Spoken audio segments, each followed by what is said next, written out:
오늘은 저는 미워하는 마음을 마음에서 지우기라는 제목으로 함께 말씀의 은혜를 나누려고 합니다.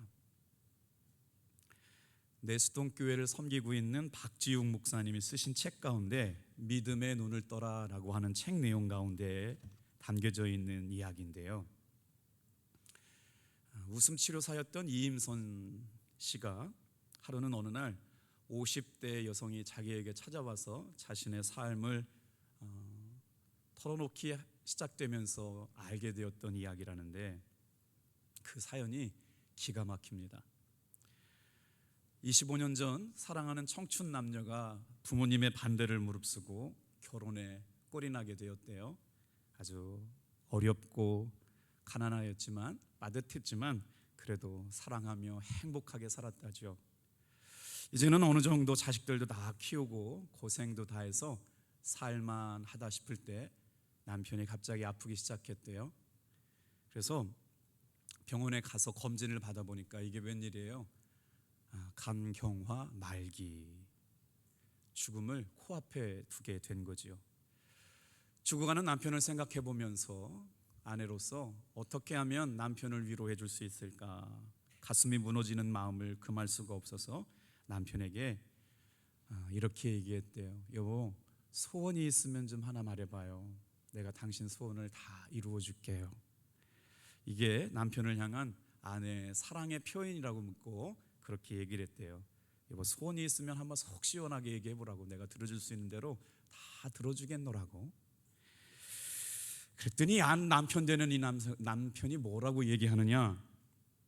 여보, 힘들게 한마디를 꺼내면서 이렇게 얘기하는 거예요. 그동안 당신 몰래 내가 바람을 폈어. 정말 미안하지만 죽기 전에 그 여자 한 번만 다시 만날 수 없을까? 여러분 표정을 보니까 우리 남편들 조심하세요. 너는 아니지? 그 일로 인해 가지고요, 아내가 실신을 해버렸어요. 그렇게 사랑하고 그렇게 믿고 그렇게 의지했던 남편이 자기 몰래 25년 동안 바람을 피고 있었다니, 정말 주체할 수 없는 분노, 배신감. 그런데 그렇게 실신하고 쓰러져 있다가 깨어나 보니 남편이 죽어버린 거예요. 이때부터 문제가 생기기 시작했어요. 남편을 보내는 마지막 순간이 너무나도 기가 막혔던 거죠. 주체할 수 없는, 그때 그 소리를 들을 때 아내가요, 남편을 죽여버리고 싶었대요. 그런데 그 남편에 대해서 한마디도 듣지 못하고 남편이 죽게 되니까 그 미워하는 마음이 오롯이 마음에 남아서 그때부터 눈빛이 달라지기 시작했대요. 사람을 바라보는 눈빛이 달라지기 시작한 거죠. 그래서 배신감과 증오심과 주체할 수 없는 마음으로 자기 자신의 삶이 파괴되게 되었다는 겁니다. 정말 마음속에 미움을 품고 살아가는 건 뭐가 문제냐? 죽은 사람이 문제가 아니라 미워하는 마음을 품고 살아가는 산 사람이 문제가 생기기 시작했다는 거예요. 그때 이렇게 고백했대요. 남편을 용서하고 떠나보냈어야 한다고. 지금 미워하는 마음을 지워버리지 못하고 살고 있는 내 마음의 분노와 미움은 가득 차서 자신의 삶이 망가져버렸다는 거예요. 그리고 나니까 기도의 문도 막히고 사람들을 신뢰할 수 없다고, 가슴속 깊이 담아두고 있었던 남편에 대한 미움을 예수님 앞에 회개하고 오랜 시간이 지나서야 하나님이 용서해 주시는 그 사랑을 경험하고 다시 주님 앞에 기도할 수 있는 마음을 갖게 되었노라고. 오늘 사랑하는 성도 여러분, 이 예배를 통해서 혹여나 아직까지 누군가를 죽이고 싶거나 미워하는 마음이 내 마음에 남아있다면 오늘 그 미워하는 마음이 예수님의 사랑 안에서 깨끗하게 지워지는 시간 되기를 주님의 이름으로 축복합니다. 자, 그런 의미로 에베소서 4장 32절 말씀을 같은 목소리로 읽어볼까요? 시작. 서로 친절하게 하며 불쌍히 여기며 서로 용서하기를 하나님이 그리스도 안에서 너희를 용서하심과 같이 하라. 사실 이 말씀을 묵상하면서 내 마음에 있는 미움을 무엇 갖고 지울 수가 있을까요? 안 되잖아요. 쉽지 않잖아요. 그런데 사도 바울은 지금 권면을 하고 있습니다. 마음 안에 있는 미움을 지우는 방법이 있다고. 그래서 세 가지를 묵상하려고 그러는데, 오늘 골로새서 3장 12절에서 15절의 말씀에 보면 우리에게 마음 안에서 가져야 할 마음 태도를 세 가지를 말씀해 주시는데, 그걸 묵상하려고 그래요. 다 같이 한번 따라해 볼게요. 참으라, 용서하고 기도하라, 사랑하라. 이 말씀을 가지고 한번 시간 안에 말씀을 묵상해 보려고 그래요. 첫 번째, 다 같이 한번 따라해 볼게요. 참으라. 왜 우리의 마음속에 미움을 간직하지 말고 살아야 되느냐? 미움을 간직한 채 살다 보면 그것이 하나님 앞에 죄가 되기 때문에 그렇습니다. 하나님께서는 온 인류가 예수님의 사랑 안에서 살기를 원하셨어요. 그런데 죄를 범한 인류는 하나님의 사랑 대신 이기심 가득한 삶의 모습을 가지고 살게 되었습니다. 그래서 하나님께서는 다시 한번 우리가 죄 아래 있지 아니하고 하나님의 은혜 아래 있게 하시려고 예수님을 십자가의 희생의 제물로 보내신 것이죠. 오늘도 이 시간에 예수님을 구주로 영접한 사람들마다 여러분 미움의 마음이 마음 안에서 지워지는 은혜가 되기를 있어지기를 축복합니다. 오늘 말씀해 보면 용서의 마음을 가지고 살 수 있는 비결 세 가지를 말씀하고 있는데, 첫 번째가 바로 뭐냐? 참는 것이랍니다. 12절 13절 말씀 같이 한번 읽어볼게요. 시작. 그러므로 너희는 하나님이 택하사 거룩하고 사랑받는 자처럼 긍휼과 자비와 겸손과 온유와 오래 참음을 옷 입고, 누가 누구에게 불만이 있거든 서로 용납하여 용서하되 주께서 너희를 용서하신 것 같이 너희도 그리하라. 마음속에 미움을 간직한 채 사는 것이 얼마나 괴로운지를 저도 경험한 경우가 있거든요. 그 사람을 미워하는 순간 저는 그게 당연하다고 생각을 했어요. 안 만나면 된다고 생각을 했어요. 나는 정말 잘못이 없다고 생각했기 때문에 제 마음속에 미워하는 마음을 계속해서 키웠어요. 그런데 그렇게 제가 살면서 누구를 미워하고 진짜 만나기만 하면 가만두지 않겠다고 독을 품고 살았던 때는 다른 게 지옥이 아니고 그 한 달 동안의 상태, 제 마음의 상태가 지옥이었는데, 제가 새벽 기도를 해야 되잖아요.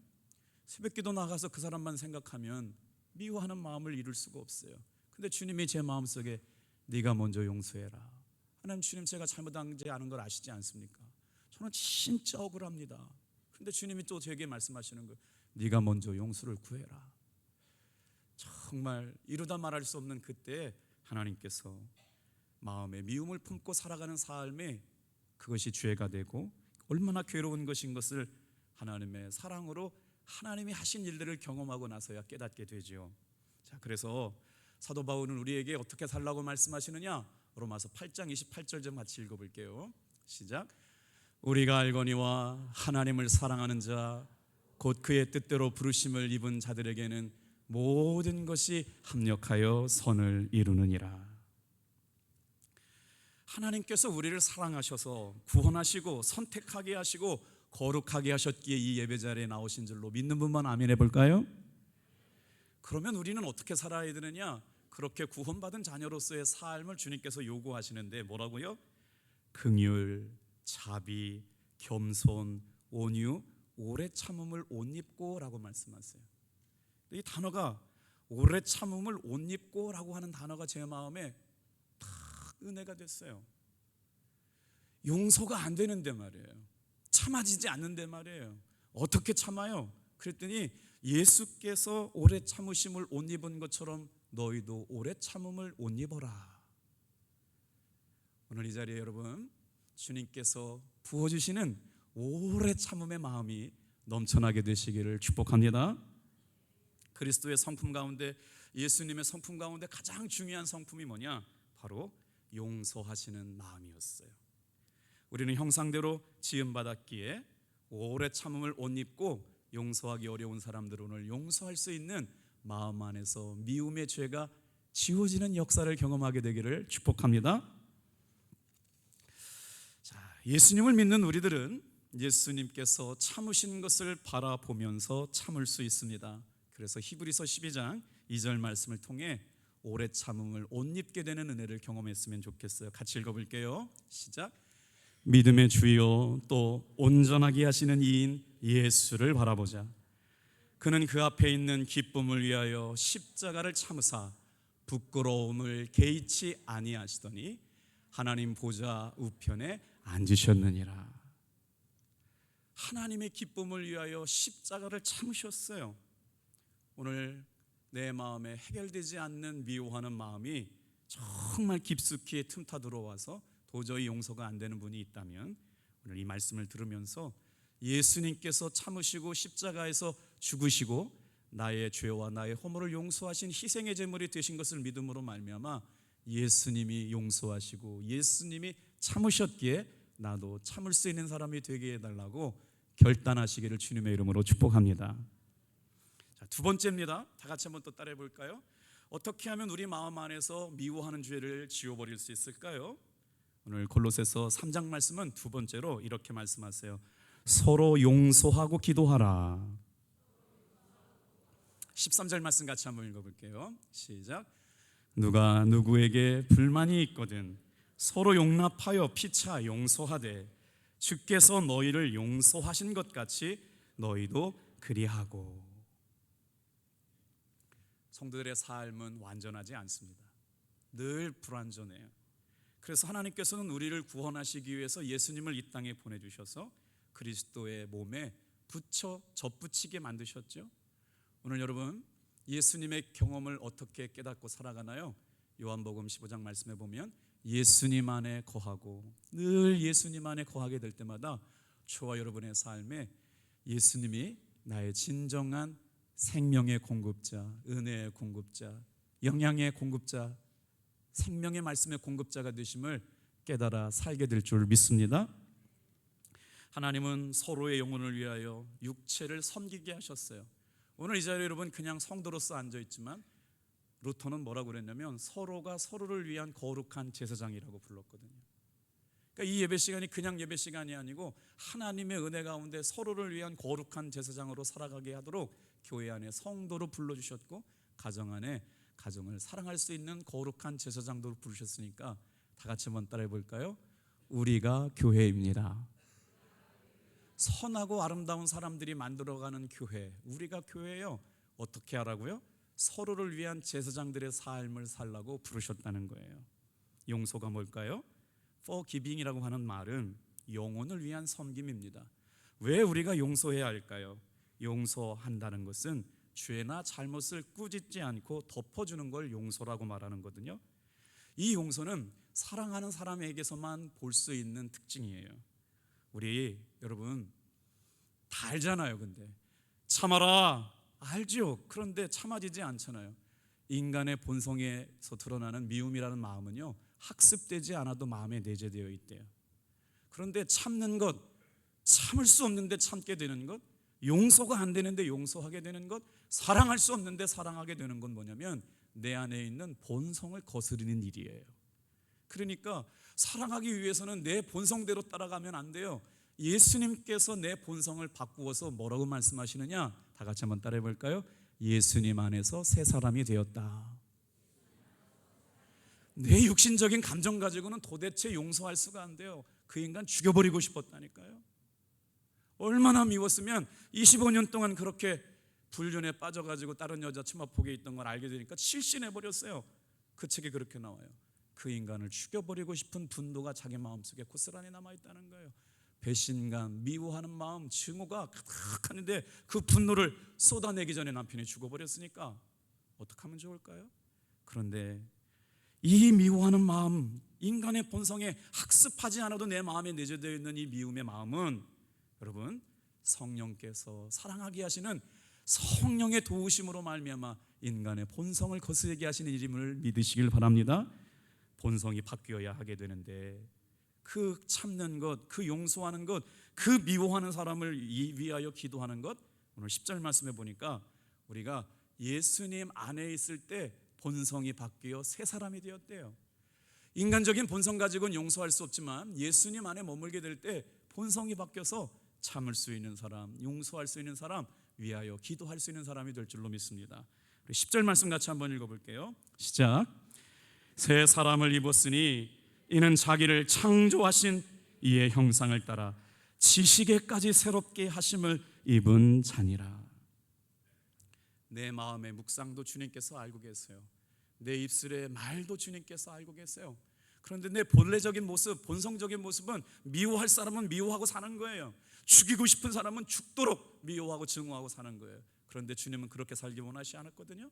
그런데 그 내 마음의 본성대로 살고 싶은 내가 성령이 주시는 감동대로 살 수 있다고 사도 바울은 골로새 교회 성도들에게 얘기하고 있어요. 다 같이 한번 따라해 볼까요?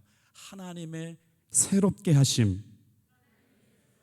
하나님이 오늘 이 예배 가운데 있는 저와 여러분을 새롭게 창조하여 주실 줄로 믿습니다. 그래서 새 사람을 입으라는 거예요. 예수님 안에서 여러분 날마다 새로워지기를 주님의 이름으로 축복합니다. 감사한 일이 어제 있었어요. 인생을 살면서 누구에겐가 기억된다는 건 참 복된 일이잖아요.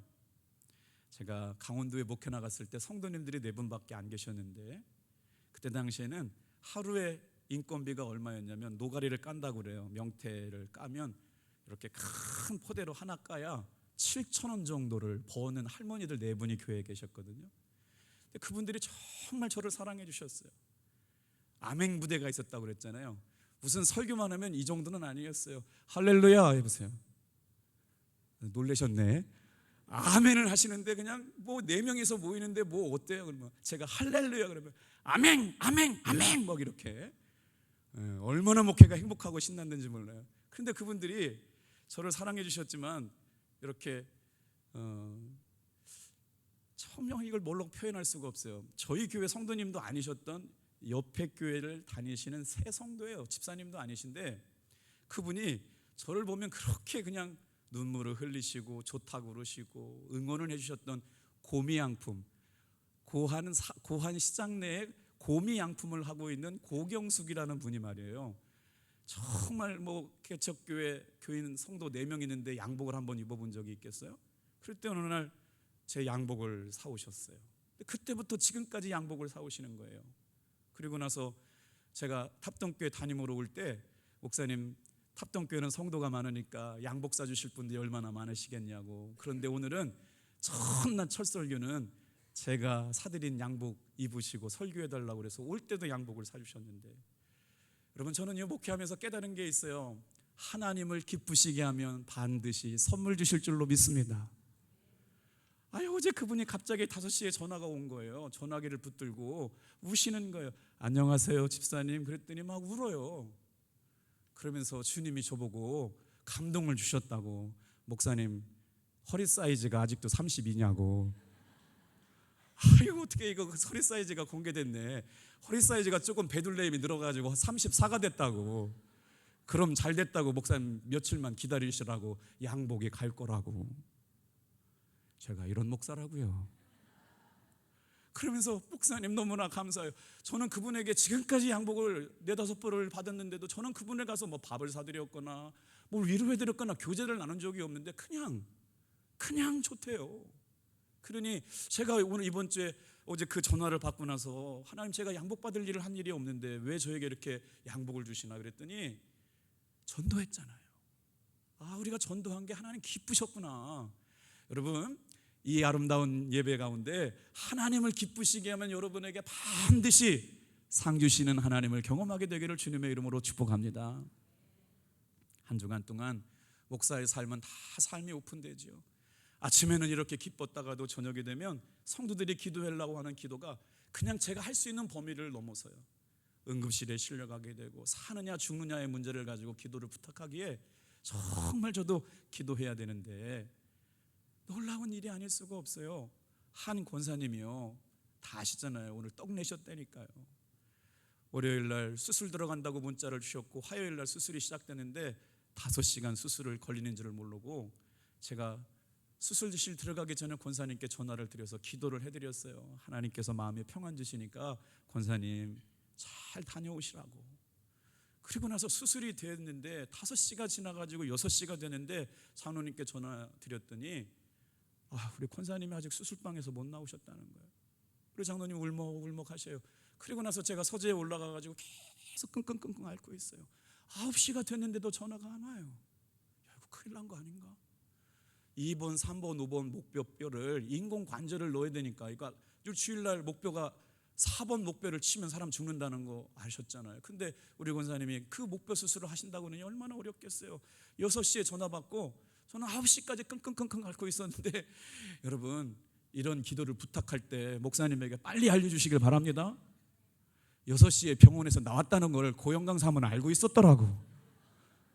고영강 사모는 목양실에 있었고 나는 교회 서재에 있었는데 그 3시간 동안 나는 하나님 우리 권사님 어떡해요? 우리 권사님 어떡해요? 그 시간에 제가 얼마나 마음 졸였는지 아세요? 그리고 나서 그 다음날 우리 유순석 권사님한테 전화가 왔어요. 목사님 기적이 일어났다는 거예요. 이 기적의 이야기를 제가 다 드릴 수가 없어요. 내일 행축에 오신답니다. 아멘 소리가 이렇게밖에 안 나와. 우리 권사님이 장로님 계시잖아요. 일주일 동안 병원에 입원하셔가지고 꼼짝달싹 못한다고 여기에 깁스를 하고 계셔야 된대요. 그런데 우리 사랑하는 성도님들이 기도해 주셔가지고 오늘 떡 내셨슈. 주일날 예배 나오시려고 그런다 그래요. 1박 2일 건강한 사람도 안 가는데 목뼈 수술을 하신 분이 내일 가신대요. 절대로 그분 곁에 가시지 마세요, 여러분. 이번만큼은 정말 은혜 받을 수 있도록. 얼마나 감사해요. 그 권사님이 하신 말씀이 저를 얼마나 따뜻하게 했는지 몰라요. 목사님 기도해 주셔서 감사해요. 우리 성도님들이 기도해 주셔서 너무 감사해요. 이걸 다 표현할 수가 없어가지고 너무너무 감사해요. 하나님이 나를 이렇게 사랑하시는지 너무너무 감사해요. 할렐루야. 그때 깨달았어요. 왜 우리가 사랑하며 용서하며 기도하며 살아야 할까요? 다 같이 한번 따라해 볼까요? 서로 용서하고 기도하라. 불만이 없는 사람이 어디 있어요? 미워하지 않는 사람이 어디 있어요? 그런데 예수님 안에서 새 사람을 입은 사람은 서로 용납하고 용서하랍니다. 왜요? 주님께서 나를 용서해 주셨으니까. 나도 주님 앞에 용서받았는데 누구를 정죄합니까? 나 같은 죄인도 구원받았는데 누구를 잘 살라고 얘기하는 거예요? 내가 죄인이었다고요. 내가 죽이고 싶은 사람이었다는 거예요. 그런데 그 죄인이었던 나를 용서하셨는데, 주님의 용서함을 받은 여러분, 판단하거나 정죄하지 말고 미워하지 말고, 미워하는 마음으로 죄짓지 말고 따라합시다. 서로 용서하고 기도하라. 그래서 놀랍게 말씀하시는 거예요. 우리 10절 말씀 읽는다고 그러고 못 읽은 것 같은데요. 같이 한번 읽어볼게요. 시작. 새 사람을 입었으니 이는 자기를 창조하신 이의 형상을 따라 지식에까지 새롭게 하심을 입었느니라. 하나님의 은혜로 살아가는 사람들에게 주시는 하나님의 위로가 있는데요, 예수님이 내 안에 계시면 어떤 일이 일어나느냐? 놀라운 평강이 임한다는 거예요. 여러분 주일날 예배의 말씀을 들을 때마다 하나님이 주시는 평강이 넘쳐나게 되기를 축복합니다. 이건 예수님이 주인 되신 사람에게만 누릴 수 있는 평강이에요. 예수님과 상관없는 사람에게는 이 평강이 뭔지 몰라요. 같이 한번 고백해 볼까요? 어제도 새가족 신방을 하셨어요. 이분들은 호렙산 기도회 때 가장 은혜 많이 받은 분이에요. 근데 예배를 드리는데 갑자기 찬양이 흘러나왔어요. 평화 평화로다 하늘 위에서 내려오네 그 사랑의 물결이 영원토록 내 성원에 비추소서. 하나님이 주시는 평화가 그 가정에 임하여서 같이 찬양을 불렀거든요. 이분들 교회 나오신 지 얼마 됐냐고 하도 친밀해가지고 물어봤더니 한 달 됐대요. 여러분 성령께서 우리에게 뭐라고 말씀하시는 줄 아세요? 주님이 주시는 평강이 임해야 용서할 수 있어요. 주님이 주시는 평강이 임해야 참을 수가 있어요. 주님이 주시는 평강이 있어야 미워하지 않을 수가 있어요. 주님이 주시는 평강이 임해야 내가 사랑하지 못한 사람 사랑할 수가 있어요. 그래서 에베소서 4장 42절 말씀 다시 한번 읽어볼게요. 시작. 서로 친절하게 하며 서로 불쌍히 여기며 서로 용서하기를 하나님이 그리스도 안에서 너희를 용서하신 것 같이 하라. 또 한 번 또 읽어요. 이 평강이 우리에게 얼마나 중요한지 모르겠어요. 데살로니가후서 3장 16절이요. 시작. 평강의 주께서 친히 때마다 일마다 너희에게 평강을 주시고 주께서 너의 모든 사람과 함께 하시기를 원하노라. 오늘 이 예배에 나와 있는 사랑하는 성도 여러분, 여러분의 일마다 때마다 주님이 평강 주셔서 모든 사람과 함께 그 평강을 누리며 사시기를 축복합니다. 제가 이 말씀을 준비하면서 여러분에게 고백할 게 하나가 있어요. 저는 아내보다 제가 더 아내를 사랑한다고 생각을 했어요. 그리고 저는 아내보다 제가 더 성격이 좋다고 생각을 했어요. 그리고 아내보다 제가 더 많이 참는다고 생각을 했어요. 그래서 잔소리를 하는 제 아내를 볼 때마다 성격이 나쁘다고 생각을 했어요. 저 정도면 괜찮지 않아요? 누가 미안하셨어요? 이따가 따로 오세요. 제가 커피 사드릴게요. 아이, 그렇잖아요. 제가 설거지도 하고 밥도 해주고 어느 날은 청소기도 들려주는데 제가 빨래는 못해요, 솔직하게. 그러면 이 정도면 좀 괜찮은 남자인 줄 알았어요, 저도. 그래서 그렇게 여기고 살았거든요. 근데 오늘 말씀을 준비하다가 제가 실수를 한 거예요. 이번 주에요, 주말에 제가 설교를 5편 준비해야 돼요. 그러니까 얼마나 에너지가 많이 쏟겨요. 그래서 새벽기도 끝나고 잠깐 자가지고 30분 자고 8시에 일어나려고 그러는데 45분부터 저를 깨우기 시작했어요. 여보, 일어날 시간이야. 가만히 있으라니까. 내가 알아서 일어난다니까. 10분 지나니까 여보, 지금 이렇게 늦으면 안 돼. 10시부터 손님들 오실 텐데 빨리 일어나. 아이, 진짜 잠도 제대로 못 자게 만들어. 그랬어요, 제가. 그리고 나서 이 생각이 났어요. 내가 성격이 더 나쁘구나. 내가 지금 아내한테, 저는 아내가 하는 말 중에 잘 동의가 안 되는 게, 왜 다른 사람들은 그렇게, 다른 사람한테는 그렇게 친절하면서 자기에게는 이렇게 화를 내냐고 그러더라고요. 내가 화를 내긴 언제 냈다고 그래요. 저는 지금까지 살면서 아내를 말로 이겨본 적이 한 번도 없어요. 그래가지고 당신 말이 옳아요, 당신 말이 옳고 있다고 살아왔는데 성격까지 이렇게 되다 보니까 억울하잖아요. 그래서 성질을 탁 내고 일어나는 순간 내가 진짜 혈기를 부리고 있고 화를 내고 있다는 걸 깨달았어요. 여러분, 무슨 말을 하고 있는 거예요?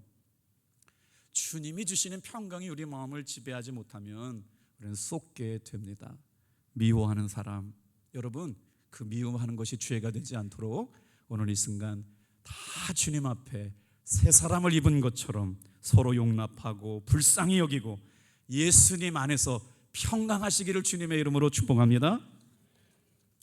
왜 우리가 사랑하면서 살아야 될까요? 왜 감사하면서 살아야 할까요?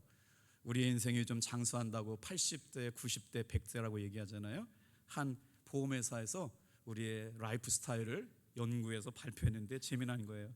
한 사람이 일하는 시간은 일생 동안 26년이다. 그 사람이 잠자는 시간은 23년이다. 차 타고 가는 시간이 6년이다. 텔레비전 보는 시간은 4년이고 기다리는 시간은 3년이고 아침 저녁 신문 보는 시간이 2년 반이고 아침에 일어나 양치질하는 시간이 2년이고 거울을 보는 시간은 1년 반이나 된다. 그런데 그 중에 화를 내고 살아가는 시간은 2년이다. 그렇다면 사랑하는 사람과 함께 웃는 시간은 몇 년일까? 사랑하는 사람하고 감사하다, 행복하다, 웃으면서 사는 날은 88일밖에 안 남았대요. 그러니까 화장실에 들어가가지고 양치질 하는 것보다 사랑하는 사람과 감사하게, 기뻐하게, 행복하게 사는 날이 1년도 안 돼요. 88일밖에 안 된다는 거예요. 그래서 사도 바울은 우리에게 말합니다. 기뻐하고 감사하고 행복하게 여러분 사랑을 표현하며 살아가시기를 주님의 이름으로 축복합니다. 그것이 우리를 향한 주님의 뜻이래요. 데살로니가전서 5장 16절 18절 같이 한번 큰 소리를 읽어볼까요? 시작. 항상 기뻐하라, 쉬지 말고 기도하라, 범사에 감사하라. 이것이 그리스도 예수 안에서 너희를 향하신 하나님의 뜻이니라. 아멘. 오늘 이 자리에 많은 성도님들이 와 계시네요. 여러분, 연휴이잖아요. 대체 공휴일이고 또 국가 보훈의 날이어가지고 6월 5일 6일 혹시라도 여러분 가운데 1박 2일 수양회를 가실 수 있는데 안 가기를 선택하셨다면 다시 한번 생각해 보시길 바랍니다. 우리의 삶에 여러분, 사랑하는 사람과 함께 산에 올라가서 기도하고, 가족들이, 할아버지가 자녀들을 위하여, 어머니가 자녀를 위하여 눈물로 함께 기도하고 즐겁고 행복한 시간을 갖을 수 있는 시간은 많지 않습니다. 우리 교회가 지금 한 170분의 성도님이 신청을 하셨는데 아마 30분만 더 갔으면 좋겠어요. 산에 올라가서 뜨겁게 기도하고, 제가 두 가지 주제를 가지고 말씀을 준비했거든요. 한 달 동안 말씀을 준비했어요. 기대하도 좋습니다. 간절함과 끈질김에 대해서 말씀을 나눌 텐데, 혹시라도 예배가 끝나고 나서 아직까지 신청받을 수가 있으니까요, 원래는 안 받으려고 그랬는데 그래도 누군가 가실 수만 있다면 함께 가기를 주님의 이름으로 축복합니다.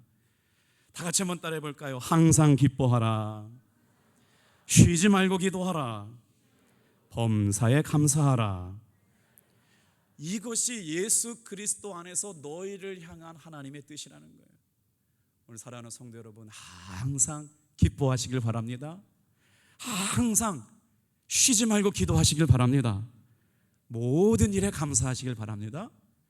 그 일로 인하여 우리가 마음 안에서 미움을 지우게 돼요. 어떻게 해요? 한 번 더 참으세요. 예수님의 십자가를 생각하면서 한 번만 더 참으시길 바라요. 그리고 어떻게 해요? 그 미워하는 사람을 향하여 용서하고 기도하시길 바랍니다. 그게 마음속에서 미움을 지우는 방법이래요. 마지막, 사도 바울은 골로새서 3장에 우리의 마음속에 미움을 지우는 방법을 이렇게 제안합니다. 다 같이 한번 따라해 볼까요? 서로 사랑하라. 성도의 그리스도인들이 살아가면서 경건 생활을 경험할 수 있는 건 두 가지입니다. 여러분 꼭 기억하세요. 하나님께서 나 같은 죄인을 용서하셨다는 것과 하나님께서 나 같은 죄인을 이렇게 사랑하셨다는 거예요. 오늘 이 자리에 귀한 사랑하는 성도 여러분, 하나님께서 여러분을 죄를 깨끗하게 용서하셨습니다. 허물 많고 죄 많은 나를 이렇게 사랑해 주셨습니다. 나의 죄가 용서함 받은 것, 그거 기억하며 사는 게 경건 생활이에요. 하나님께서 나를 얼마나 사랑하셨느냐, 그 사랑 경험하고 사는 게 신앙생활이에요. 그래서 우리는 미워하는 마음보다 하나님께서 베풀어 주신 사랑을 경험하고 살기에, 하나님의 사랑보다 더 큰 사랑이 없기에 그 사랑에 힘입어 한번 참고 용서하고 기도하고 사랑하는 사람들이 된 줄로 믿습니다. 14절 말씀 좀 읽어볼까요? 같이 한번 읽어보겠습니다. 시작. 이 모든 것 위에 사랑을 더하라. 이는 온전하게 매는 띠니라. 교회 프로그램을 진행하다 보면 아무리 광고를 잘해도요, 오해하는 분들이 계시더라고요. 어떤 분이 전화가 오셨어요. 목사님, 해피 패밀리라고 그러는데 저는 홀로 되어서요, 가족이 없는데 저는 이 가족 아니니까 안 가겠다고 그러셨대요. 여러분, 제가 그래서 오해하실까 봐 6월 월삭 기도회 때 말씀을 드렸잖아요. 다 같이 한번 따라해 주시겠어요? 예수님 안에서 우리는 한 가족입니다. 홀로 된 가정이나 또 여러분 멸로 편할 수 없게 어쩔 수 없는 형편 가운데 혼자 되신 분들 계시잖아요. 그런데 그분이 가족이 없다고 못 간다면 그게 진짜 교회겠어요? 다 같이 한번 따라해 볼까요? 예수님 안에서 우리는 한 가족입니다. 그러니까 혹시라도 함께 가시기 어려우신 분들이 계시면 속장님, 부속장님들은 체크해 주셔가지고요, 함께 가셔도 돼요. 바로 그분들을 위한 자리거든요. 근데 오늘 말씀을 볼까요? 다 같이 한번 따라해 보겠어요. 답동교회 성도들이요, 14절 다시 한번 읽어요. 시작. 이 모든 것 위에 사랑을 더하라. 이는 온전하게 매는 띠니라. 예수님 안에서 우리가 교회인 줄로 믿습니다. 어떻게 하는 사람들이요? 보니까 이 모든 것이라고 하는 꾸민말이 어떤 걸 꾸며지고 있느냐면 앞에 나와 있는 단어들을 꾸며주고 있어요. 뭐래요? 이렇게요. 다 같이 한번 따라해 보세요. 12절 말씀을 꾸며주고 있는 말이에요. 하나님께서는 저와 여러분을 선택하여 주셨고요, 선택하여 주셨을 뿐만 아니라 거룩하게 하여 주셨어요. 그래서 뭐라고 말씀하시느냐? 다 같이 한번 따라합니다. 하나님의 사랑받는 자처럼. 오늘 이 예배 시간을 통해서 우리가 경험하는 게 뭐냐? 하나님의 사랑받는 자처럼 살아가시길 바랍니다. 그렇다면 하나님의 사랑받는 자처럼 사는 건 뭘까요? 우리의 마음에 어떤 게 있어야 돼요? 긍휼히 여기는 마음. 여기서 긍휼이라고 하는 말은 mercy예요. 불쌍히 여기는 마음이에요. 정말 나와 동일시해 가지고 얼마나 아플까, 얼마나 힘들까. 여러분, 그런 마음으로 바라보는 마음이 긍휼이죠. 하나님께서 우리를 긍휼히 여겨주신 것처럼 우리도 긍휼히 여겨야 된다는 거예요. 그게 뭐예요? 하나님의 사랑받는 자처럼 사는 거예요. 자비와 겸손과 온유와 오래 참음을 옷 입고, 여러분, 자비와 겸손과 오래 참음을 옷 입어야 한 번 더 참을 수 있습니다. 그래서 새 사람을 입고 나니까 어떻게 해요? 용서하고 그 사람 위해서 기도할 수 있는 거거든요. 그랬더니 이 14절의 마침 이렇게 결론 내는 겁니다. 다 같이 한번 따라해 볼까요? 이 모든 것 위에 하나님의 사랑받는 자처럼 사는 사람들이 뭘 해야 돼요? 긍휼해야 돼요. 자비해야 돼요. 용서해야 돼요. 겸손해야 돼요. 온유하고 오래 참음으로 옷 입는 것까지 했는데, 그것의 완전한 결말이 뭐냐? 이것에 사랑을 더하라는 거예요. 앞에 있는 게 얼마나 귀해요. 그런데 이 모든 것도 다 하고 마지막에 뭐가 더 필요하대요?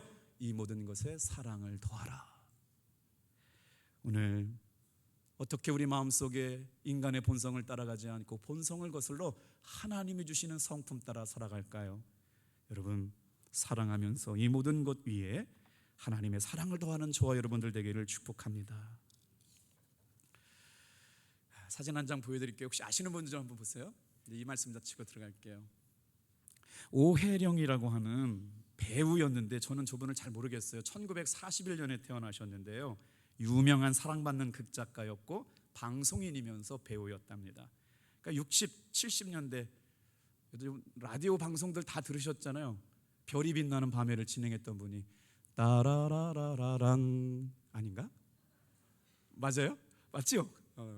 우리 성가대에 앉아 계신 분이 알아들으셨어요. 별이 빛나는 밤에, 그러면 막 그거 들으면서 막 밤에 그냥 막 이렇게 혼자 막 설레이고 혼자 막 기대하고 막 그랬잖아요. 별이 빛나는 밤에를 진행했던 오혜영이라는 분이 프로그램 DJ였는데요, 한참 잘 나갈 때 어느 날 갑자기 몸이 안 좋아가지고 병원에 가서 확인해 보니까 위암 말기.